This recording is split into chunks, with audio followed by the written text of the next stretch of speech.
Welcome to Buddhism Heartfelt, where we walk together on the path of awakening through the compassionate and wise teachings of the Buddha. The channel was created to inspire, heal, and awaken inner peace through gentle yet profound sharing. Today's topic, Everything in Life Happens for a Reason, a spiritual insight from Buddhism, will open up a mindful perspective, helping you understand deeply about cause and effect, karma, and the path to liberation in everything that happens. Part 1. Nothing is random, the origin of all causes and conditions. In life, perhaps all of us have asked, why did this happen to me? Or, it shouldn't have happened like this. These questions often arise when we encounter events, losses, hurts, or even when we receive good things. Buddhism invites us to a different, deeper, and more tolerant way of looking at things. That nothing is random, but that everything is the result of good and bad causes and conditions that are closely connected to each other. The concept of dependent origination is one of the most profound and core teachings in all of Buddhism. The Buddha declared, "Whoever sees dependent origination sees the Dharma. Whoever sees the Dharma sees the Tathagata." This emphasizes that to understand dependent origination is to understand the truth of the existence of all phenomena. Dependent origination says, this exists because that exists. If this does not exist, that does not exist. No thing or phenomenon comes into being alone. A flower does not bloom by itself. It needs soil, water, light, air, seeds, and time. The same is true of humans. We are born not only by our parents, but also by countless conditions: food, climate, culture, past, even the flow of karma from many previous lives. So when something happens, whether it makes us suffer or makes us happy, try to stop and ask, what contributed to this? This is not to blame ourselves or others, but to see clearly the whole picture of causes and conditions from which to let go of judgment, attachment, and begin to transform. For example, if we lose our job today, the usual reaction is fear, anger, or self-doubt. But in the light of dependent origination, we can see that the loss of our job is not simply due to one factor. It could be our ability, a change in the company, past karma, or an opportunity for something else to come. In loss, there is always the seed of gain, if we have the mindfulness to recognize it. Buddhism never teaches us to deny suffering, but teaches us to look deeply into suffering to understand its nature. When we understand, we are no longer led by emotions, but begin to have the ability to transform. This understanding is the beginning of wisdom. A heavy rain may ruin our picnic, but it waters the withered plants. A friend who turns his back on us may hurt us, but it also helps us learn to pick ourselves up, look at ourselves, and realize the value of emotional honesty. Every event carries a message, not from some divine being punishing or rewarding us, but from the natural workings of cause and effect. The view of dependent origination helps us live with humility, because when we see that everything is made up of many factors, we're no longer attached to the ego, no longer thinking, I can do it all, or everything is up to me to decide. On the contrary, it also helps us let go of the feeling of helplessness, because we know that with every action, word, thought, we are planting a new cause and influencing the future conditions. This is where awakening begins, when we no longer live in ignorance, in surrender, but know how to observe, choose, and adjust our attitude towards life. We cannot completely control the circumstances, but we can control our attitude and our thoughts towards those circumstances. A beautiful painting needs not only light, but also darkness to create depth. Likewise, the bad things that come to us are not to harm us, but to deepen our understanding, compassion, and spiritual maturity. When we understand this, we begin to be grateful for even the difficult things, because they help us learn to let go, learn to love, and learn to return to ourselves. In the garden of consciousness, no seed is wasted. Every experience, whether sweet or bitter, is a fertilizer that helps the flowers of wisdom and compassion to bloom. And so, everything that happens in life has a reason, not by chance, not by accident, but step by step brings us closer to our inner nature of awareness and freedom. Part 2. Cause and Effect and the Cycle of Karma.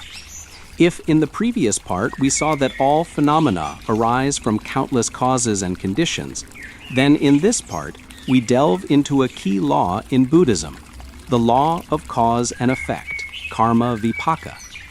This is not just a theory, but the fundamental operating principle that governs all experiences in life, from the smallest thought to the great upheavals of life. In Sanskrit, karma means intentional action, and vipaka means result. From here, Buddhism teaches that every conscious action, word, or thought creates a karmic cause and will lead to a corresponding result. This is not a punishment or reward from some supernatural being, but simply a natural consequence. Like sowing an orange seed, you cannot expect a mango. However, karma is not simply a straight line one-to-one between action and result. Because a karmic result is made up of many factors, time, environment, interaction with other causes and conditions. Therefore, sometimes we sow a cause in this life, but the result ripens in the next life, or vice versa. A result that is ripening now is from ancient causes, from countless previous lives. For example, some people are born with illness, difficult circumstances, even though they have never done anything bad in this life. There are also people who are always lucky and favorable, even though they are not necessarily moral people. This makes many people doubt the law of cause and effect. But the Buddha affirmed, nothing is lost in this universe, it is only transformed. Karma is the same. It does not disappear, but waits for the right conditions to manifest. There are 4 types of karma often mentioned in Buddhism. Immediate karma, sowing a cause and reaping the result in the same life. Simultaneous karma, sowing a cause in this life, the result comes in the next life. Lateral karma, the result comes many lives later. Invalid karma, the cause has been sown, but there is not enough condition to produce the result. Since karma is created through 3 doors, body, speech, and mind, even fleeting thoughts can create karma. A kind word, however small, can soothe a wounded heart and bring good results. On the contrary, a hateful thought, if nurtured for a long time, will form a strong negative energy that affects both our mind and our living environment. The Buddha taught, living beings are the owners of karma, the heirs of karma, born from karma, live by karma, and die by karma. This sentence is not fatalistic, but emphasizes that everything that happens in life has a deep cause, and more importantly, we can change the future with our actions in the present. What does that mean? It means that karma is not a life sentence, but a flexible flow. If today we have caused suffering, but we know how to repent, live a good life, and transform our inner self, then that karmic stream will gradually weaken and no longer have enough power to bring about bad results. This is the greatest hope that Buddhism gives us, that we can control the future with our awareness and goodwill today. A beautiful image to understand karma is the ripples on the surface of water. When we throw a stone into a lake, the water surface creates ripples that spread widely. Every conscious action is like a stone. What we say, do, and think, no matter how small, creates waves of influence, not only on others, but also on ourselves. Saying loving words, we feel our hearts lighten. Saying hateful words, we also burn ourselves. Understanding this, we no longer blame life, do not blame others or fate. Every time suffering comes, we know that we are paying off part of the past consequences, and at the same time can proactively sow new, healthier, and wiser seeds. This is the journey of transformation from within. From here, we learn a very important lesson. Be careful with every thought, word, and action of ours, not out of fear, but because we understand that we are the ones who build our lives, little by little. Remember, karma is not only what brings us into suffering, but also the path that leads us out of suffering if we know how to create good karma. A person with a pure mind, who often lives with mindfulness and compassion, even if they have made mistakes in the past, can still transform karma and open the path to peace. On the contrary, if they continue to live in ignorance, selfishness, and hatred, even if they are born in good circumstances, sooner or later they will reap the bitter fruit. Finally, remember, karma is something that can be transformed, not something to be afraid of. Cultivation is to understand the flow of karma within oneself, to stop bad karma, increase good karma, and gradually escape the cycle of birth and death and suffering. Therefore, everything that happens in life, good or bad, is the result of what has been sown and an opportunity to start a new way of life. Understanding this, we are no longer bound by the past, but can step by step step out, live more freely and responsibly for ourself and life. Part 3. The present life is the crystallization of many lives. When we look at an ancient tree, we see more than just the trunk, branches, and leaves of the present. We see the rain, the sun, the soil, the time, and the seeds that have been sleeping since ancient times. Likewise, the person we are today, body, mind, and circumstances, is not just the result of one life, but the subtle distillation of countless lives. In Buddhism, life does not end when the body disintegrates. It continues like a river, like a flame passing from one candle to another. The ideas of samsara and rebirth, punarbhava, suggest that we have lived, loved, suffered, and hoped for countless lives. What we are experiencing now, whether a moment of joy or a moment of deep sadness, bears the mark of causes and conditions created in the past. This is not just a religious belief. It is a gentle reminder that life does not begin at zero and death is not the end. We are not victims of chance, but inheritors and continuers of our own flow. The Buddha once told a story about a woman who lost her child and was so heartbroken that she went in search of medicine to bring her child back to life. He told her to find a mustard seed from a house where no one had ever died. She went from village to village, but no house was free of death. Eventually, she realized that suffering is inevitable. But if we look more broadly, we will see that death is not the end, but a continuation. From a Buddhist perspective, a newborn child is not a blank slate. It carries with it the samskara, habits, tendencies, energies from previous lives. Some babies are born gentle and intelligent, while others are hot-tempered or have special talents.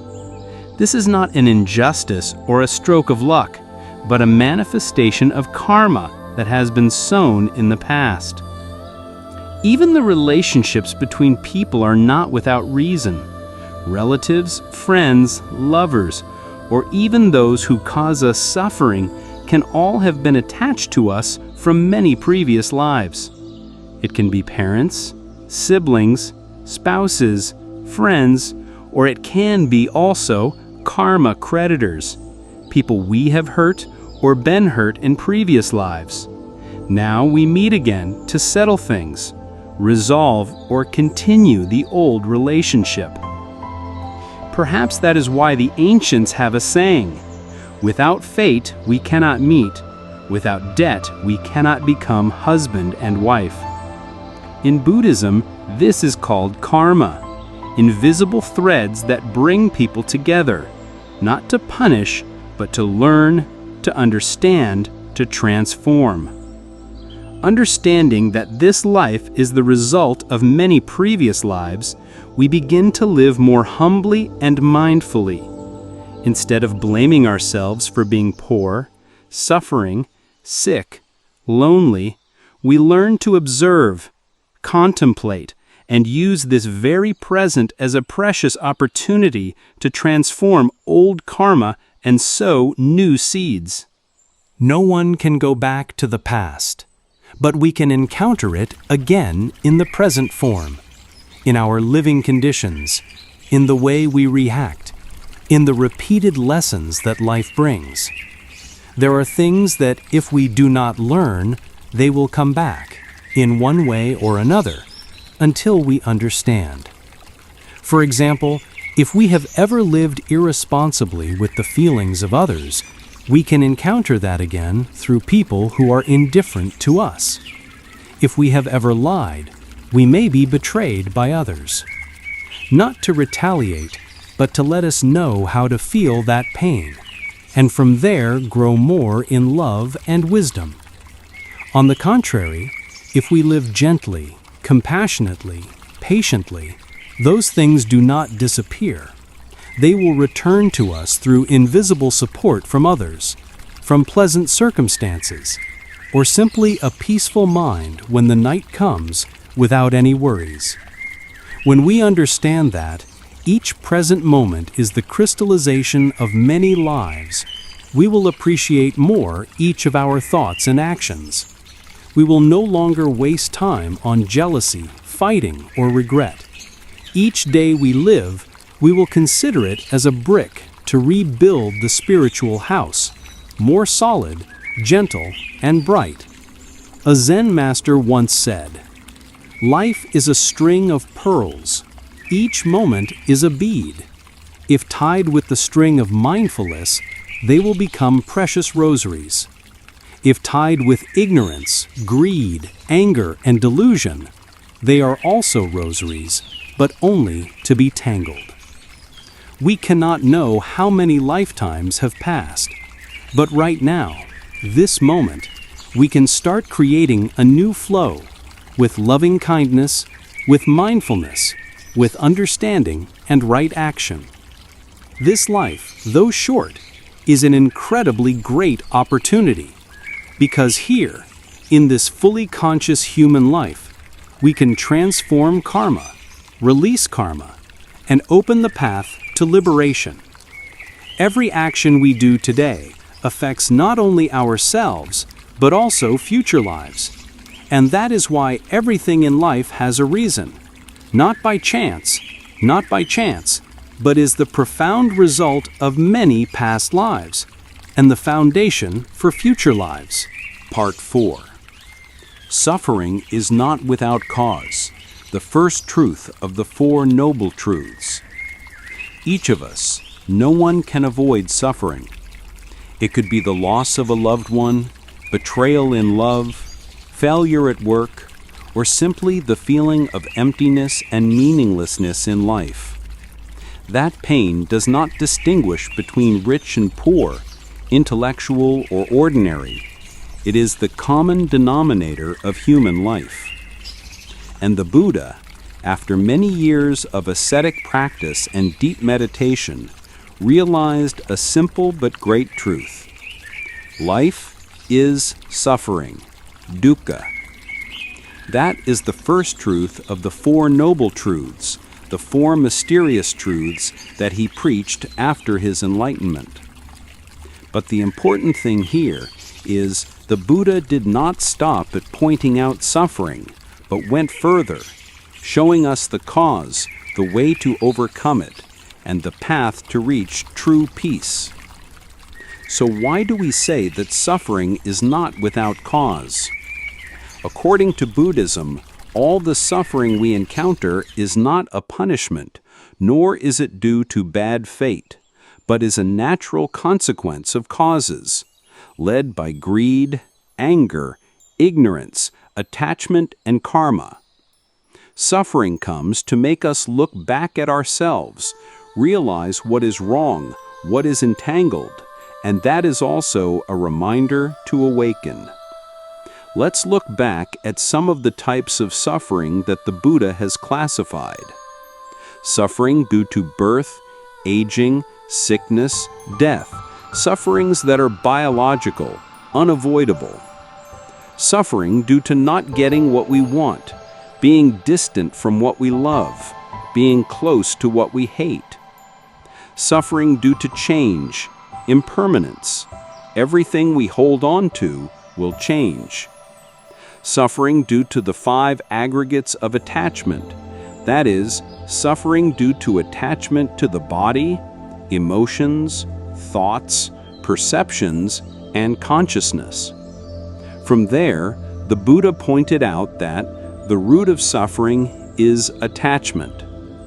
We suffer not only because of the situation, but because we want it to be different. We do not accept what is. We suffer because we want that person to love us forever, want our work to always go smoothly, want this body not to age, want life to go our way. And when reality is not as expected, suffering arises. So if we do not cling, if we know how to accept impermanence and let go of expectations, will we still suffer? Buddhism does not teach us to become cold and indifferent. On the contrary, we still live wholeheartedly, still love, still make efforts, but without clinging, without dependence, without demanding everything to go our way. That is love with wisdom, a life with awareness. For example, when the person we love leaves, we suffer. But if we look deeply, we see that person comes, stays with us, and leaves, all according to causes and conditions. They come to teach us something about love, maturity, self-control. And when the fate ends, they leave, like a passing wind. We can be sad, but not resentful, because we know nothing comes to us by chance, and nothing stays forever. This view does not make us indifferent, but on the contrary, when we clearly see the nature of everything as impermanent, we cherish every moment more. We live more deeply, love more, but still maintain inner freedom. We are no longer carried away by emotions, not caught up in anger or regret. When suffering comes, instead of asking, "Why is this happening to me?" the practitioner should ask, "What is this teaching me?" Pain can be a wake-up call. Maybe we are too attached to fame, money, or a toxic relationship. Maybe we are forgetting ourselves, living too fast, too hastily. When pain knocks on the door, if we know how to stop, breathe slowly, listen, it is no longer an enemy, but becomes a teacher. Many people come to Buddhism when they are suffering the most. It is at that moment that our hearts soften and open. Like dry land waiting for rain, suffering makes us know how to seek the light. And because of that, Buddhism often appears when people need it the most, like a lamp in the dark, like a cool stream of water in the desert. However, if we only use teachings to hide or avoid pain, it is not right. Buddha taught, look straight at suffering, without fear, without judgment.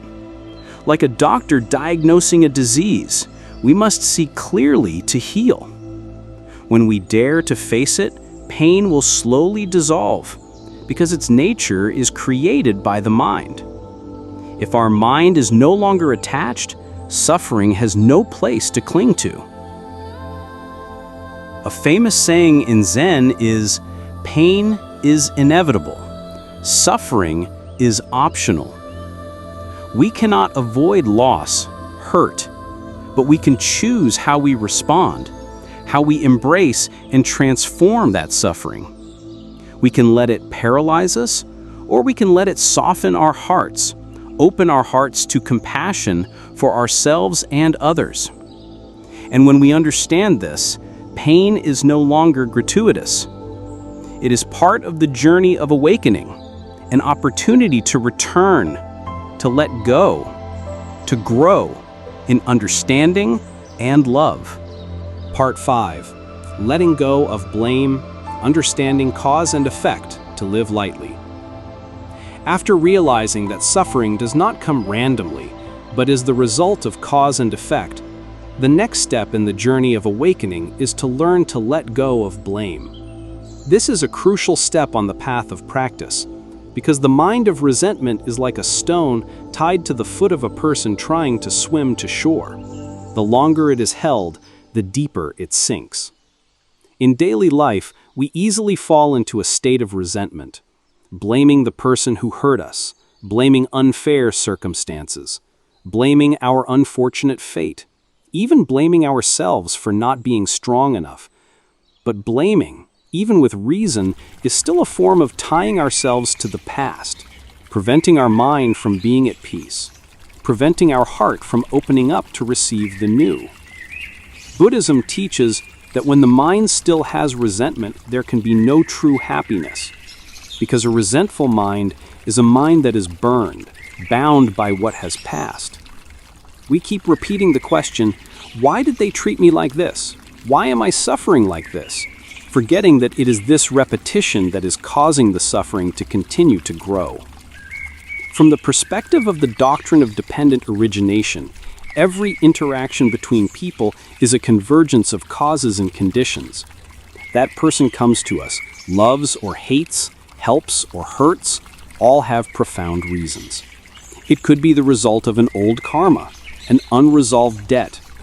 It could be a lesson that we need to learn about tolerance, about our own limits, or about knowing when to say no.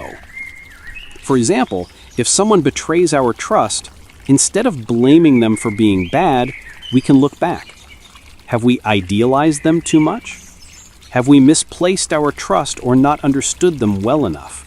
Or are we learning to trust ourselves instead of depending on others? These questions are not to blame ourselves, but to transform our perspective from blaming to understanding. Because when we understand, we no longer see ourselves as victims, but as students on the path to discovering the nature of life. One of the beautiful images that Buddhism often uses is that the mind is like a lake. When the lake is calm, we can see the bottom. When the lake is stirred by anger and resentment, our hearts become murky. We cannot see clearly what is happening. But if we stop reacting, stop blaming, simply sit with ourselves, then gradually the lake of consciousness becomes clear, and we can see the true nature of everything. The Buddha did not advise us to forgive immediately. He just said, look at suffering, see clearly its origin, and from there, let it go naturally. Forgiveness is not forgetting, nor is it indulgence. Forgiveness is freeing ourselves from the shackles of resentment. There is a very good Zen story. Two Zen masters were crossing a river. They met a young girl who could not cross because the water was deep. One carried her across, and continued walking. After a few hours of silence, the other could not help but ask, "Why are you carrying a woman? That is taboo for monks." The other smiled, "I put her down on the bank a long time ago, and you are still carrying her on your back." The story shows that if we do not let go of the past, it will become a burden. Many people do not feel pain because of what happened, but because they continue to carry it in their minds every day. When we blame others, we unintentionally give them the key to our happiness. When we let go, we regain control of our lives. Our mind becomes light, no longer dragged by negative emotions. However, letting go does not come through reason or forced effort. It comes from deep understanding, when we see clearly that everything is created by causes and conditions, and then also disintegrates by causes and conditions. No one is really the culprit that causes us to suffer. Everyone is just an actor in the drama of cause and effect, and each person is struggling with their own suffering. The Buddha taught, "Hatred cannot be eliminated by hatred. Only love can eliminate hatred. That is the eternal law." Love here is not romantic, but a heart of compassion, a heart that wants others to be free from suffering. When we understand that the person who hurt us is just someone who is ignorant, unenlightened, and suffering like us, then our hearts naturally soften, and the seed of forgiveness begins to sprout.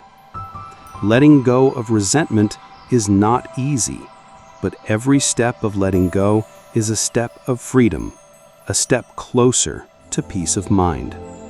Every time we do not respond with anger, we win over ourselves, a victory that no one sees, but has the power to liberate us immensely.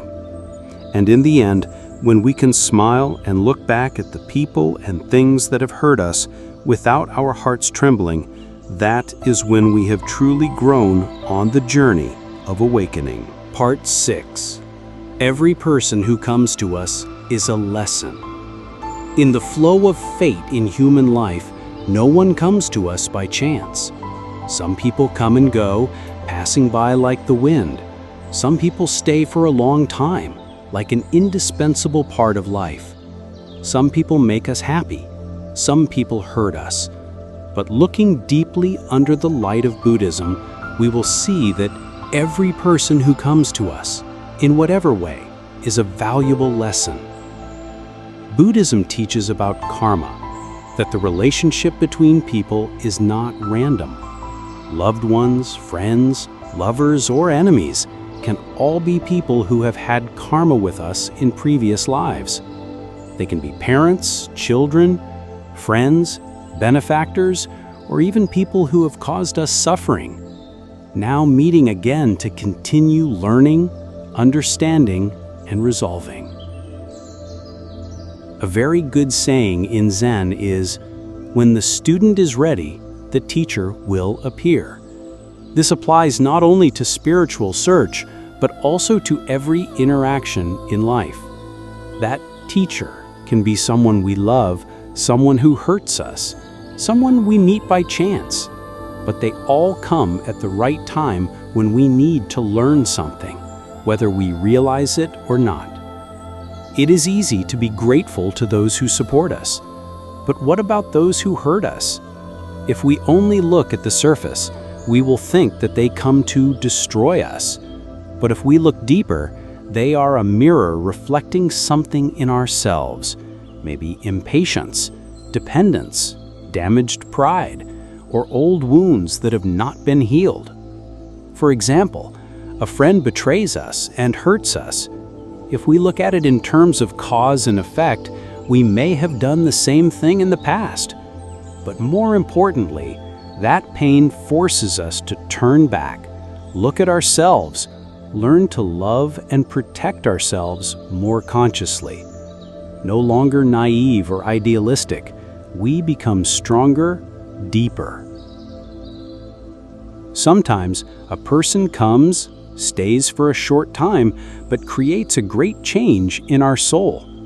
A word, an action, a compassionate look can plant a seed of goodness in our heart, and that seed will quietly sprout in the darkest days. That is the person who sows good karma, comes not because he needs anything from us, but only to help us awaken something that has been dormant in our hearts. In the scriptures, there is a very beautiful image. The person who comes to us is the one who passes through our lives to help us realize the dark side in ourselves. Some people come to teach us patience. Some people come to teach us to refuse at the right time. Some people come to help us open our hearts to love. And some people come to help us learn how to let go of the right person. No one is redundant. No one is random. Each person is a mirror of karma and fate. If we look at life with that eye, we will no longer hold grudges against those who have hurt us. We will be grateful, not because they are right, but because they have helped us grow in some way.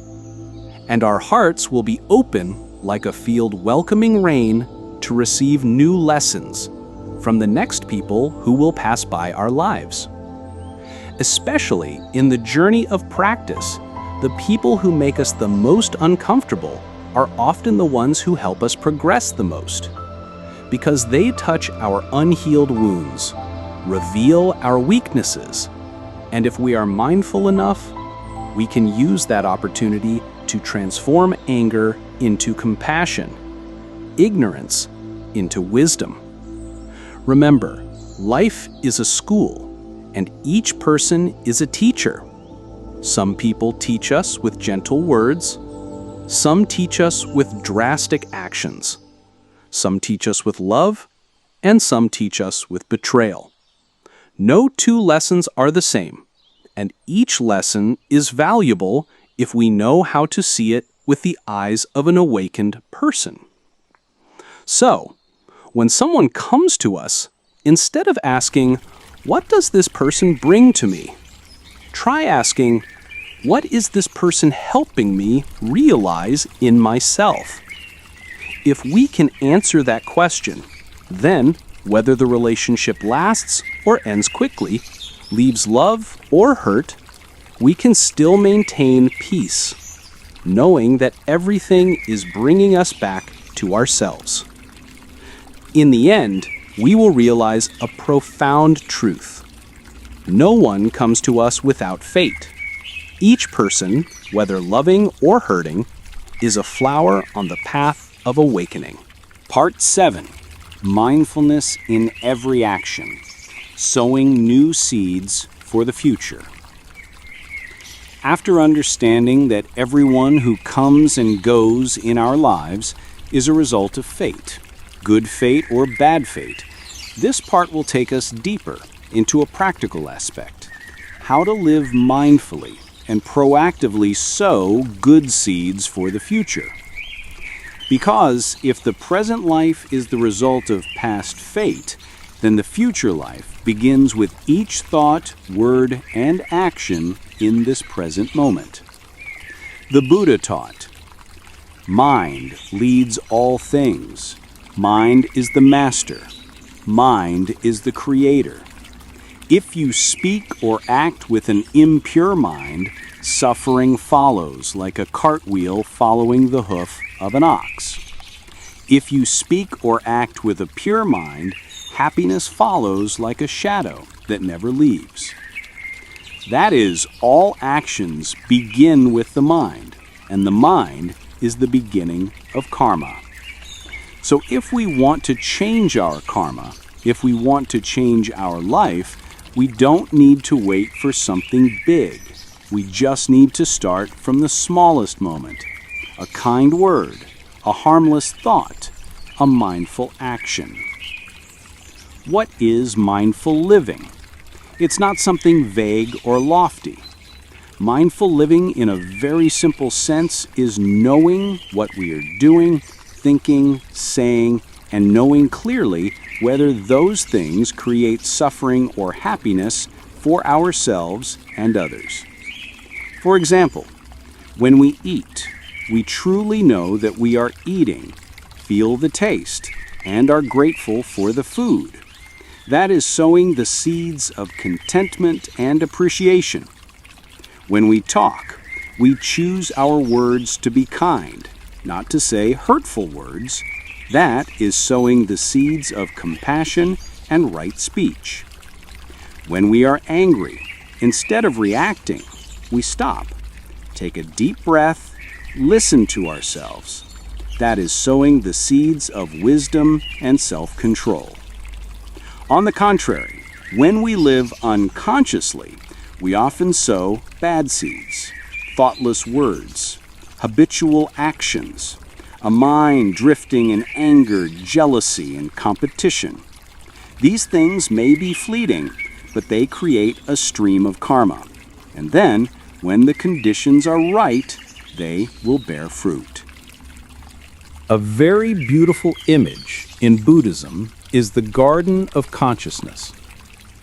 In our mind, there are all kinds of seeds, good and bad.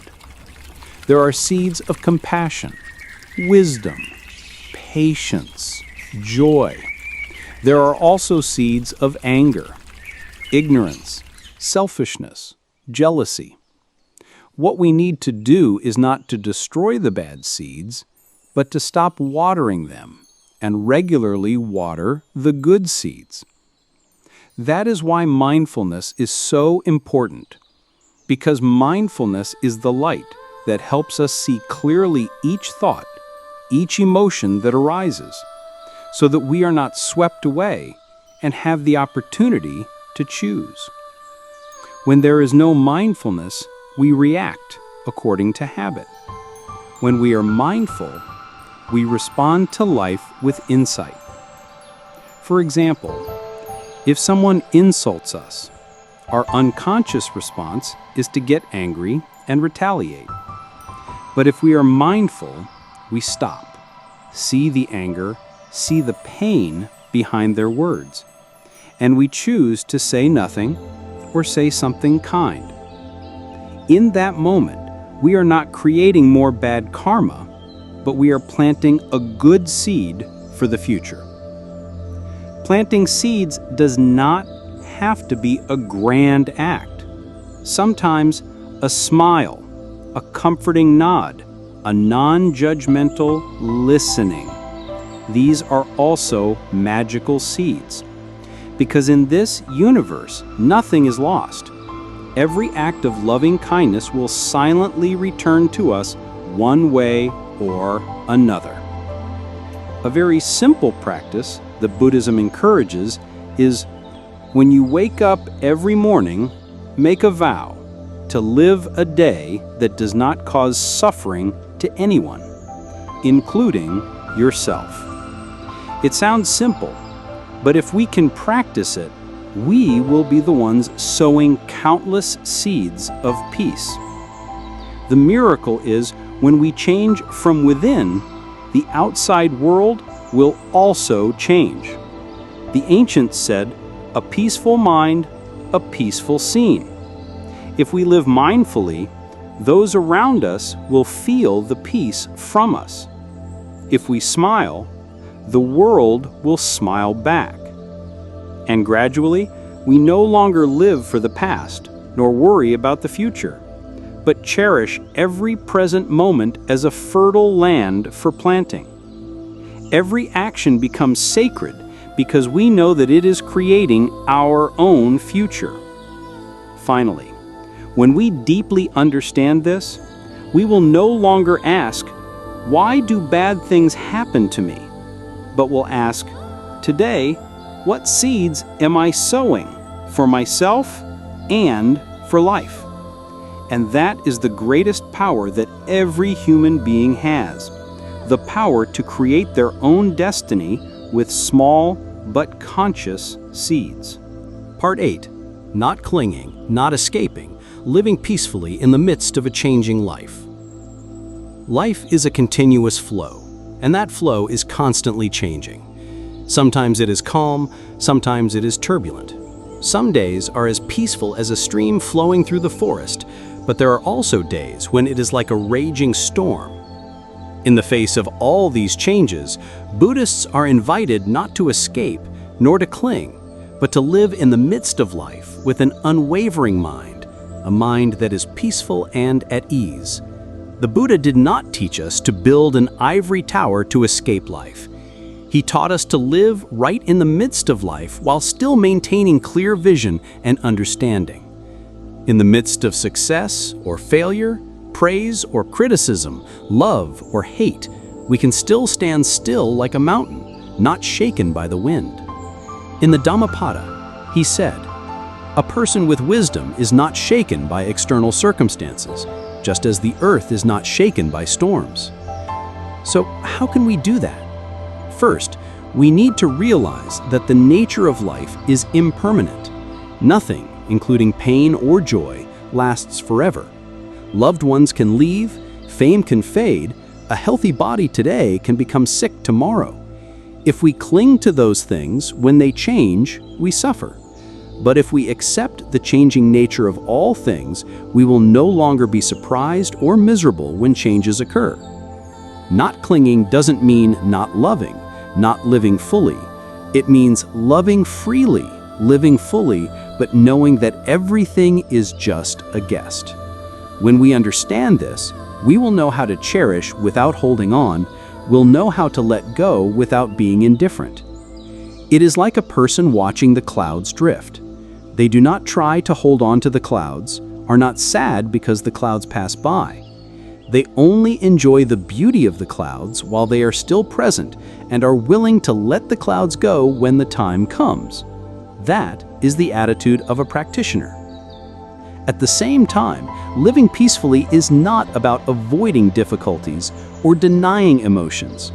Sometimes, because of fear of suffering, we quickly push away unpleasant emotions, sadness, anger, loneliness. But it is this avoidance that makes the pain penetrate deeper. Buddha taught, look directly at suffering with mindfulness, without judgment, without avoidance. When we dare to stay with the pain, breathe with it, embrace it with compassion, the pain gradually dissolves. It no longer controls us, but becomes a teacher who teaches us to grow. One of the important practices that helps us live peacefully in life is mindfulness. When we are mindful, we do not drift along with the flow of emotions or circumstances. Even when we encounter something unpleasant, we still see clearly, this is a feeling of anger, this is a feeling of fear, this is an unreal thought. Thanks to that, we do not identify with the emotion, but keep a distance to observe and transform. Mindfulness helps us stop, and when we stop, we no longer react instinctively. Instead of responding angrily, we can be silent. Instead of running away from sadness with work or social media, we can sit down, close our eyes, breathe deeply, and say to ourselves, I am sad, and that is okay. Living peacefully is not about achieving something externally. It is about an internal attitude. We may be in adversity, but if our mind is not caught up in anger, anxiety, or resentment, then that is peaceful. If we have all the comforts, but our mind is always restless, attached, or jealous, then that is not freedom. In the Heart Sutra, there is a saying, the mind is not attached, so there is no fear. The more the mind lets go, the lighter it becomes. The more the mind clings, the more it suffers. So, practice living like a person keeping fire in the wind. Not angry, not in a hurry, not waiting for anything fixed. Every day that comes, we welcome it with gratitude. Every day that goes, we say goodbye with peace of mind. We don't need to control everything. Just do our best with what we can, and let go of what we can't. When we can live like this, no matter how life changes, We can still smile, go through rain and shine without our hearts being muddy. Because we know that life is that way, and it is how we accept it that determines whether we suffer or are at peace. And when the mind is no longer wavering, not clinging, nor running, then that is when true freedom begins to blossom. Part 9. Healing from understanding. Inner freedom comes from letting go. On the journey of practice, there will come a time when we realize that healing does not come from changing other people or external circumstances, but from changing our own inner perception. Freedom is not when we are free from the things that make us uncomfortable, but when we are no longer bound by the emotions, memories, and prejudices that once bound us. Buddhism calls this inner freedom, a state in which our mind is no longer caught up in anger, resentment, fear, or delusion. And to achieve that, what is necessary is not to try to eliminate emotions, but to understand their nature and then let go naturally, gently like leaves falling in the autumn afternoon, without forcing, without complaining. The Buddha once said, "Only wisdom can cut off suffering, not strength, not desire." Understanding here is not ordinary knowledge, but a deep insight into the nature of all phenomena, that everything is impermanent, without a self, and always operates according to causes and conditions. When we see this, we are no longer attached to the notion of I, mine, the person who hurt me, and suffering accordingly gradually disappears, like mist meeting the sun. For example, if we were betrayed in the past, that memory can follow us for many years, causing suffering every time we recall it. But if we simply repeat, "They were wrong, they hurt me," we only continue to nourish the old emotion, causing it to grow in our mind like a red-hot coal. On the other hand, if we can look deeply, that person is also just a human being who is suffering. They behave that way because they did not understand, did not enlighten.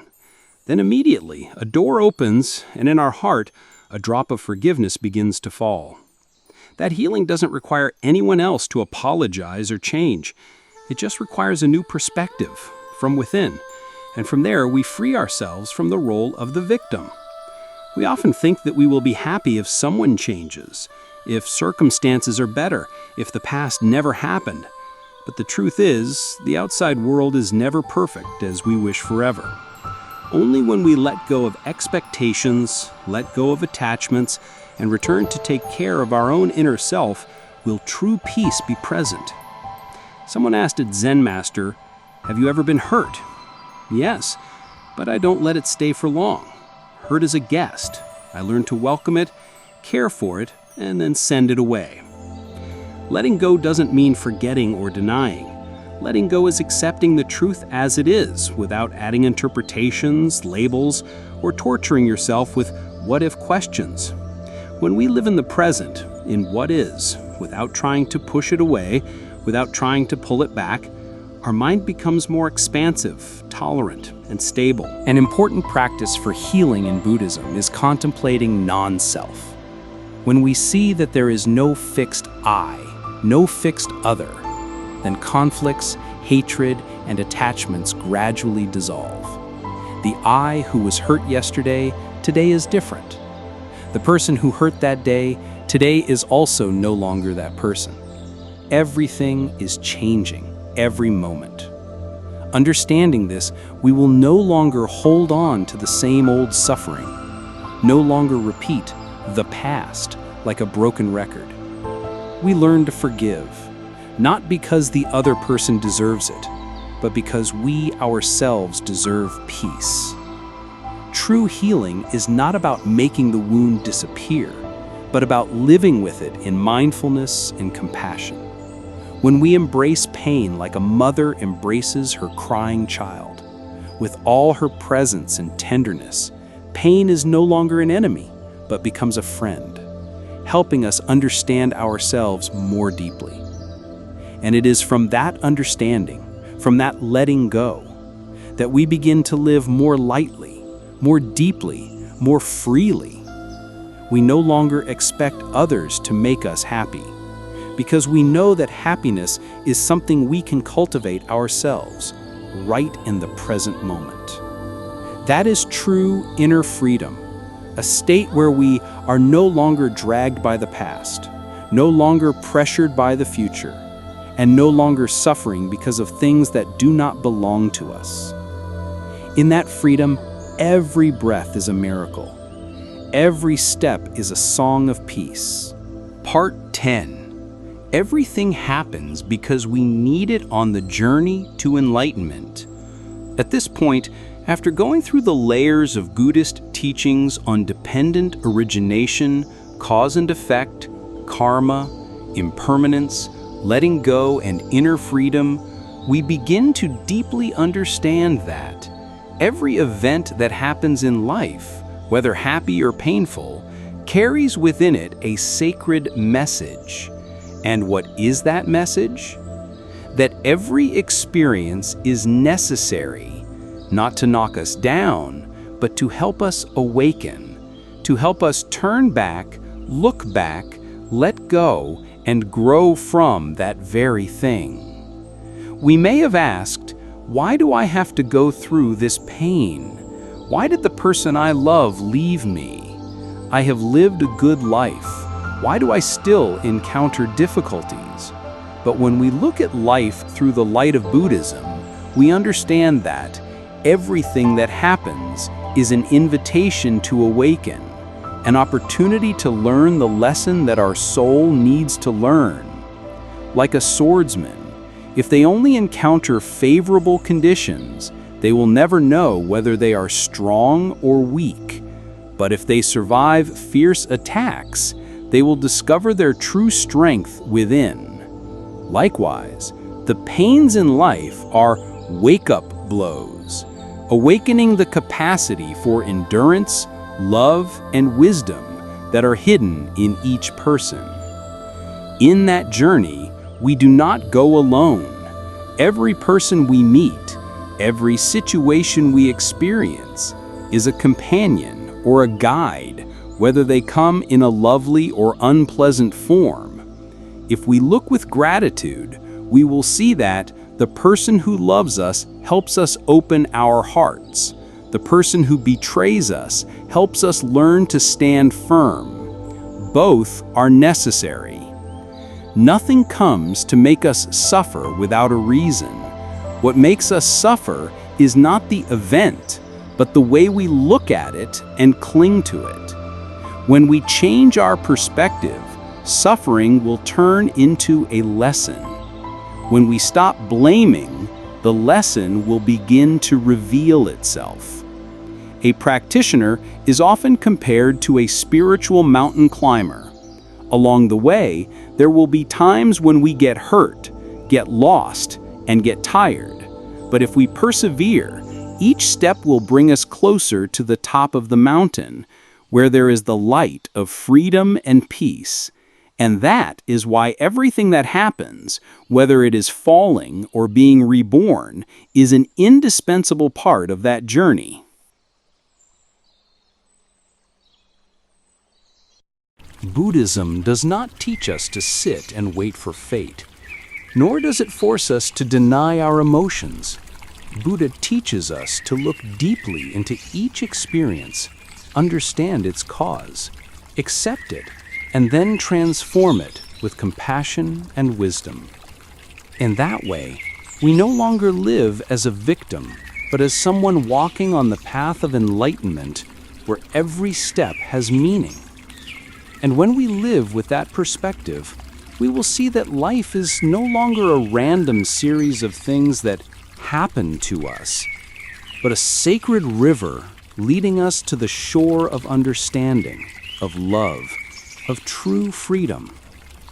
Finally, when we look back on the whole journey, we will understand not everything that happens is pleasant, but everything that happens is necessary for us to learn, for us to remember who we are, and for us to return to our truest selves.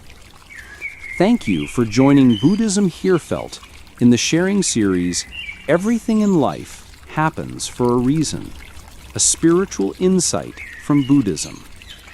We have gone through lessons about cause and effect, karma, suffering, letting go, and healing from within. Hopefully, through each gentle word, each profound image, you have found something for yourself, a light, a breath, a return. Life is not always easy, but if you can stop, listen, and see every event as part of the journey of awakening, then you have begun to live differently, living with compassion, with wisdom, with an unattached heart. May you always walk on the path of mindfulness, grateful to all who have passed through your life, because they are all seeds of enlightenment that fate has brought.